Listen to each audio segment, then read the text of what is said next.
niining maong mga butanga, no? Paningkamutan nato nga mahikatlagan unta kita, nga maanaa unta kita sa ginatawag nga kalinaw ug wala untay buling nga makita sa tuwa. Kay ibalik na ko mga igsoon, walay buling uhugaw nga makasulod sa gingharian sa Dios. Mao ni siya ang giingon ni Apostol Pedro. Muna nga bantayan natin siya mga pulungan mga igsoon. Kay kini mao kini gayud ang tinuod nga atong dangatan pag-abot sa panahon. Mao na nga karon kay nasayod man ta sa kamatuoran nga pulong sa Dios, ako lang idugang ning pinadayag atong basahon pinadayag 3:2. Mao kini ang giingon sa balaang kasulatan. Iyo pa niya. Pagmata o liguna ang nanghibilin nga hapit niyang mamatay. Sa ato pa ipamata ka. Ang atong kaugalingon, atong pagkatao, ipaandaman sa Dios. Nga kung unsa man ta karon, kinahanglan magmatata. Yang giingon, pagmata og liguna ang nahibilin nga hapit ng mamatay. So unsa ni siya ang buot niya pasabot mga igsoon? Naligunan nato ang nahibilin nga hapit ng mamatay.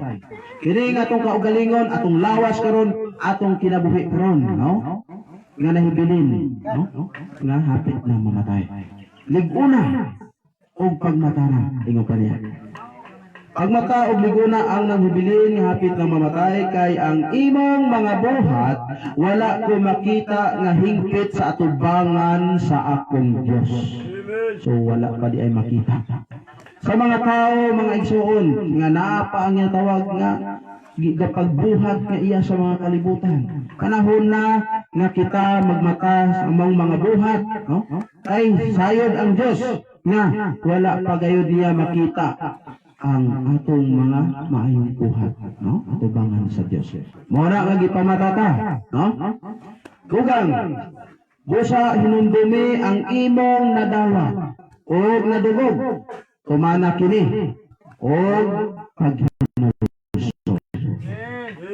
Ay kung dili ka man o galing magmata, nan muanha ako ingon sa kawatan o dili ka mahibalo, unsang kaknaa pagak-anhaon ko ikaw. No? So mo kini ang pulong sa Ginoo. Gipahinumduman kang kanan mga igsoon. No? Gipahinumduman ka sa Dios. Kung dili man ugaling ang tao magmata, no? Kung dili man ugaling siya magbag-o, ang Ginoo na nag-ingon. Kung dili ka man ugaling maghinulsol, pag-aanhaon ko ikaw. Sad wala nimo damao, wala nimo hisayri. Ikaw dili kay masayod kung unsang adlaw, unsang kaknaa, kanus kapag-aanhaon sa Ginoo kay sama siya sa usa ka kawatan nga walay nasayod. Sama sa atong ibasa ganiya. So, klaro, no? Ang pulong sa Dios yung mga igsoon. Ano nga, dili na kita magsalig. Ayaw kumpiyansa sa iyong pagkinabuhi diri karon sa kalibutan. Bisan pa moingon ka nga, nagasimpa naman ko sa espiritu sa kamatuoran. Kasi mana ta, magsalig ta. Mga igsoon, sultihan ko kung pinagi sa pulong. Bisa nagsimba pa ka diri sa espiritu sa kamatuoran. Apan, kung wala nimo tumana ang gisugo sa Dios, pero kung naa pa ning ginatawag nato nga kinaiya nga daan na dala pa sa ato karang pagkatao, dili nato siya hukason. Useless rin yapon mga igsoon, dili yapon kamaluwas, no? Pag-abot sa panahon. Kung atong binuhatan, maura gihapon. Hikan sa sinugdan hangtod karon nga ikaw gibautismohan na alang sa pagkamataro. Kung magpabili ng yapon na siya maong kinaiya, useless lang yapon ang imong pagsimba diri sa espiritu sa kamatuoran. Mga dili ta magsalig nga kita nagsimba sa espiritu sa kamatuoran, luwas na ta. Maliban na lang nga ikaw nagsimba sa tinuod nga ikasimba samahan nga mao ang espiritu sa kamatuoran. Unya nagkuman ka sa gisugo sa Ginoo. Unya nagpabag-o ka diha sa imong kaugalingon pinaagi sa Espiritu Santo. No? Ug gipanayon nimo ang mga buluhaton sa Dios, Marcos 13, kung makalahutay ka hangtod sa katapusan, maluwas ka. No? So muna siya ang atong timan-an mga igsuon. Ano nga? Padayon na. Kung sa man ang inyong natun-an, ang inyong nabatunan, ang gitudlo nga mga pulong sa atong mga kaigsuunan, ato ni siya nga ikinabuhi o i-apply na to sa atong kaugalingon. No? Hangtod nga, may absent kita. Kung sa igingon sa Mateo, bulahan katong ulipuna nga mahiabtan sa iyang agalon nga nagbuhat. Sama na to, mahimo kang bulahan kung kita mamatay man karon diri sa kalibutan nga naata diha sa Ginoo.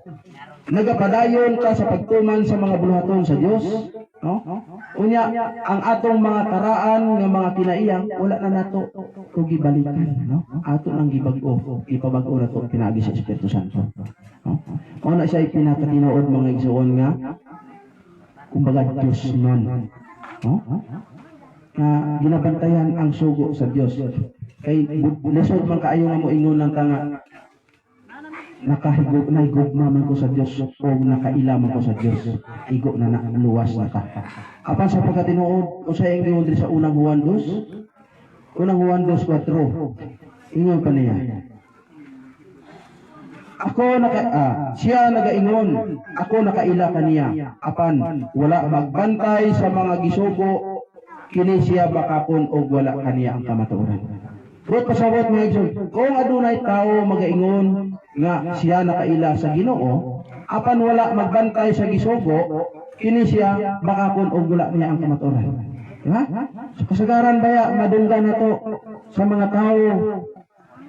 Tuwing mo pangutanon o nakaila sa Ginoo, mingon baya nga tinuod nakaila sila sa Ginoo. Bisan pagani sa gagmayng bata karon hangtod sa igulang iyo pangutanon og nakaila ba sa Dios, moingon baya diba? So kini ba basihan nga sa imong pagpakaila sa imong gitawag nga Dios, maluwas ka? So padayon na ito ang pulong nga igsoon. Ingo pa niya 5. Apan bisan kinsa nga magabantay sa iyang pulong sa pagkatinuod ang gugma alang sa Dios nahingpit diha maniya. Atong mahibaluan nga kita ana kaniya pinaagi nini. So unsa nga pamaagi nga atong mahibaluan nga kita ana asal Dios o nakaila sa Dios. So atrasan nato diri sa unang Juan 2:3. Mao kini yang giingon. Og atong mahibaluan nga kita nakaila kaniya pinaagi niini kon kita nagabantay sa iyang sugo. So mao di ani siya ang tinuod nga nakaila sa Dios o sa atong Ginoo mga igsoon. Kining nagbantay sa iyang sugo. Dili ingon nga moingon lang nga ako nakaila sa Dios, no? So ang tinuod nga nakaila kadtong nagbantay sa iyang sugo. Dili nga kadtong nag-ingon lang nga ako brad nakaila gid ko sa Ginoo, no? So dili di ay na mga igsoon mao pa ang ginatawag nga kumbaga hingpit nga ikaw nakaila sa Ginoo. Parehas na ana nga ikaw ra nakaila sa imong Dios nga ginatuuhan. Apan ang Dios wala nakaila nimo. Sa inyo sa Juan 14:12 sa pagkatinuod ang mahigugma kanako ug nagsali kanako magabuhat usab sa mga buhat nga akong gisugo. So, kung nahigugma ta sa Dios kinahanglan di ay nga mubuhat pud ta sa mga gibuhat ni Ginoong Hesus sa unang panahon. Dili kay mo ingon ta nga nahigugma man ko sa Dios. No? Apan Santiago 2:14 nagatuo siya nga naay Dios, nagatuo ta nga naay Dios, apan kung bulag gini sa ginuhatan, patay ang atong pagtuo atubangan sa Ginoo. Ana nga ang atong pagtuo kinahanglan ubanan nato sa buhat. Aron nga buhi atubangan sa Ginoo. Ang atong pagpakaila sa Dios kinahanglan nga ubanan nato sa buhat. Kay ang Juan 17:3 kay ang gingharian mao kini nga ang pagpakaila nila sa tinuod nga Dios og ang pinadala, no? So mao ani nga kinahanglan nga mailahan gayud nato ang tinuod nga Dios nga atong ginasampit mga igsuon. Una nga pinaagi sa pulong dili nato masuta nga dili di ay sapat ang ginatawag nga pagtawag lang nato og Ginoo maluwas na ta. Sama sa iyang giingon dira sa Lucas 6:46. Kung sa giingon sa mga tao, Ginoo. Ginoo. So unsay gitawag ni sa Ginoo sa ila tubag. Kanang mutawag man kamo kanako og Ginoo, Ginoo. Apan wala mo buhat sa gisugo o kanimo. So nade sugo ang Ginoo. Oh? May sugo ang Dios. Mateo 7:21 ingon sa mga tao, Ginoo. Di ba? Nga nagbuhat man kami sa imong gibuhat sa una, pinaagi sa imong ngalan na nagpag-ayo kami og mga masakiton, o pinaagi sa imong ngalan nagpagula kami og mga yawa, nagbuhat pud kami og mga propesiya, pinaagi sa imong ngalan. Unsay gitubag sa Ginoo? Pahawa. Kamong mga magbubuhat og dautan, wala mo kamo ikaila. No? Anong wala man sila ikaila sa Ginoo? Nga bisan pa sa ngalan ni Hesus, nagpang-ayo sila og mga masakiton. Unsay hinungdan kung nganong giingnan sila sa Dios nga pahawa kung magbuhat og dautan, wala mo ikaila. Kasumala pa sa Exodo, wato basahon, Exodo 20 versikulo 7. Mao ni siyang hinungdan kung nganong giingnan sila sa Dios nga pahawa kamong magbubuhat og dautan. Wala ko kamo ikaila. Bisan nagigamit nila ang ngalan sa Ginoo sa pagpang-ayog mga masakiton, sa pag-abog sa daotang espiritu, o bisan pa sa mga propesiya, no? Igamit nila. Pero sa giingon sa Ginoo, bisan pa din sa dangtugon iyang gisulti, ingon niya, dili mo paggamiton ang ngalan ni Jehova nga imong Dios sa pagpasipala. Kay si Jehova dili mag-isip nga walay sala, niadtong nagagamit sa iyang ngalan sa pasipala. So man siyang hinungdan kung anong giingnan sila sa Dios. Ngano? Pahawa kamo magbubuhat og dautan. Wala mo kamo ikaila. Okay, bisa na. Nagapangalagad sila sa unang panahon, nagapang-ayo sila mga masakiton, nagaabong sila mga yawa, gigamit ang ngalan ni Ginoong Hesus, pero gigamit nila ang ngalan sa atong Ginoo tungod sa pasipala. No? So mo na siyang hinungdan mga igsoon. Mo na nga. Kamo kita karon ng mga igsoon nga nasayod na nini manupulong. Ato kini nga bantayan, ato kini nga itanom, isulod sa atong mga kasing-kasing o labaw sa taran, ato kini ikinabuhi ang pulong sa Dios. Nan, karon diri sa atong igsoon, no? Diri ta sa ginatawag nga sa mga tawo nga nagakalamatay, no? So pag-abot sa panahon mga igsoon, kita nga mga buhi pa o ang aring igsoon nato nga namatay, no? Usay dangatan ani pag-abot sa panahon. So gibasa sa atong igsoon ganiha nga kasayod ta kining patay pag-abot sa panahon, hatagan siya sa Dios sa ginatawag nga lawas nga dili na madunot. Kining lawas sa atong igsoon sa diha nga igatisod ni sa lupa o ilubong. So kini siya mobalik sa abo. Ang espiritu mubalik ngadto sa naghatag. So asa, kinsa man ang naghatag sa espiritu, di ba? Mao ang Dios, no? So pag-abot sa panahon, iyang gisaad kining lawasa, pagasulooban niya sa lawas nga dili na madunot. No? O bisan pa ang mga ginatawag mga nauna nga mga nangamatay. No? Palahatagan sa Dios sa ginatawag nga lawas nga dili na madunot sa kanya patubang sa humanan. No? So muna nga una-una to sa makadaghan mga igsoon kay sa pag-abot sa panahon maayo man o dautan banhawon sa Dios. Banhawon sa Ginoo. Maayo ka man o dautan diri karon sa kalibutan. Hatagan ka sa Ginoo sa gitawag nga kinabuhi nga walay katapusan. Pero dalawa ka klase. Ang gisaad sa Dios nga kinabuhing dayon. No? Hatagan tag lawas, unod, bukog nga dili na madunot o dili na mamatay. Sa kata muatubang diha sa humanan ni Kristo. O nya karon. Kung ang ihukom nga ikapanaog sa Dios sa tuwa dito sa linaw nga kalayo tungod kay ang atong mga buhat nakita niya nga dili matarong. Itambol ka dito sa linaw nga kalayo unsay atong dangatan. Dito ta maglangoy-langoy. Mag-antos ta habang buhay, no? Tungod kay dili man ta mamatay, tungod kay gisaaran ta sa Dios nga hatagan kag lawas nga dili na mamatay. No? Mao na siya mga igsoon nga panghinaot ko. Nga ato gini siya nga hinumduman nga mga pulong.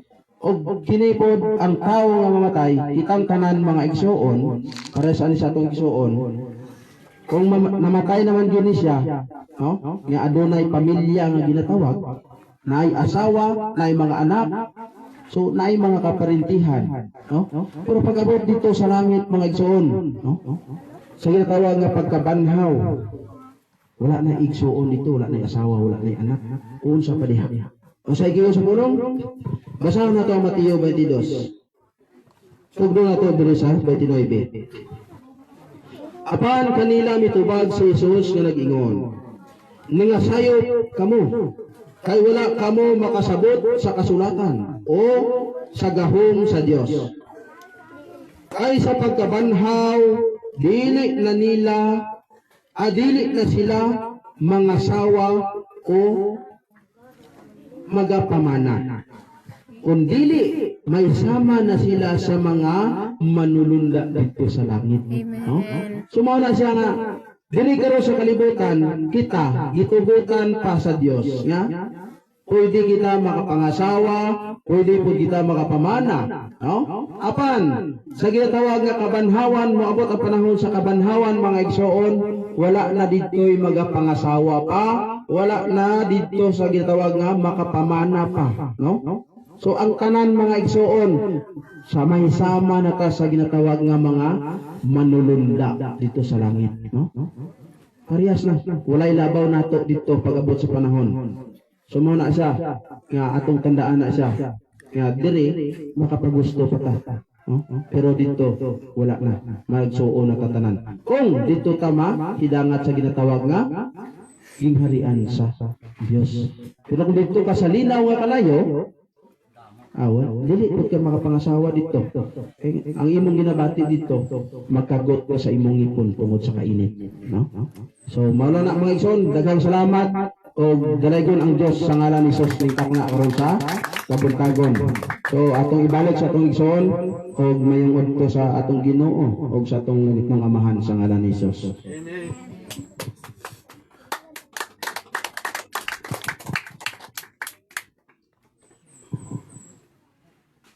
So, mga to ang mga pambit sa itong isuon. So, nindot na ama pulong sa Diyos.